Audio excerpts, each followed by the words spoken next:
মিডিয়ার মধ্যে জানতে পারছি সে ফুসফুসের এবং কিডনির সমস্যা। আমি দুটোটা দিতে যেন প্রস্তুত। নেত্রীকে ভালোবাসি, সেই ভালোবাসার উপহারটা আমি দিতে চাই। সে মরতে রাজি আছে, দেশ ছাড়ে যাবে না। বাংলা জনগণকে কোথায় রেখে যাব? সে একটা কথা বলছে, আমার বাড়ি একটাই বাংলাদেশ। পদ পদবি চিন্তা আমরা করি না। গণতন্ত্রের মা সুস্থই আমাদের মাঝে ফিরে আসুক।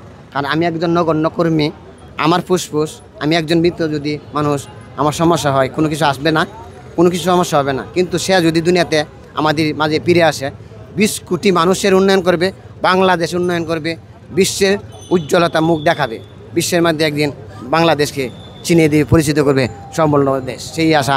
কারণ আমার দ্বারা যাতে সেটা সম্ভব হবে না। আমাকে কেউ চিনে না, জানে না, আমি তাকে ভালোবাসি। ভালোবাসার উপহারটা যদি আমি দিতে চাচ্ছি, হ্যাঁ ডাকছি আপনাদের মাধ্যমে, মেডিকেলে ডাক্তার সাহেব আপনাদের মাধ্যমে মিডিয়ার মধ্যে জানতে পারছি সে ফুসফুসের এবং কিডনির সমস্যা। আমি দুটোটা দিতে যেন প্রস্তুত। অনেকে তো কিডনি দিতে পারে বা কিনতে পাওয়া যায়, হয়তো ফুসফুস পাওয়া কি না জানি না, আমি এত কিছু জানি না। আমি সদ্য মানুষ, সরল সোজা মানুষ, সাদা মানুষ।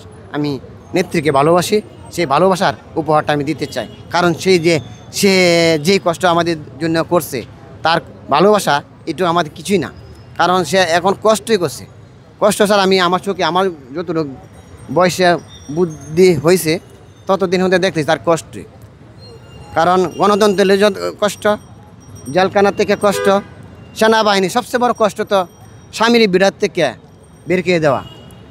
আমার জানা মতে বাংলার জমিনে পৃথিবীতে হজরত মুহাম্মদ সাল্লাল্লাহু আলাইহি সাল্লাম যখন আসছিল, তার আগে কিন্তু অনেক নবী করম আসছে।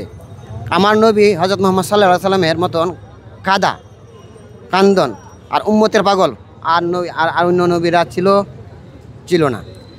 সেই সুবাদে আমি মনে করি আমার গণতন্ত্রের মা যেই কাঁদছে গণতন্ত্রের জন্য, বাংলার জনগণের জন্য, আর ভোট ফিরিয়ে দেওয়ার জন্য, জনগণের ভোট ফিরিয়ে দেওয়ার জন্য তার সব কিছু ত্যাগ স্বীকার করছে।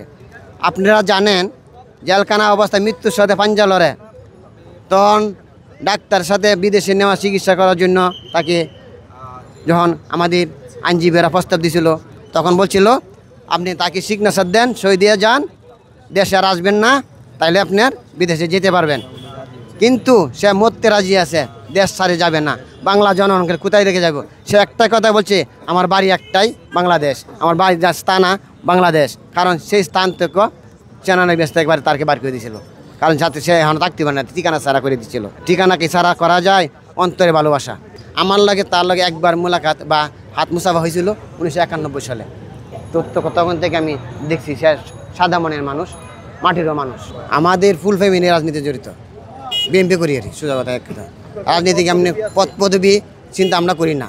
কিছু যারা বিএনপিকে ভালোবাসে, পদের জন্য অনেকে ভালোবাসে না, কিন্তু পদ রাখতে হবে।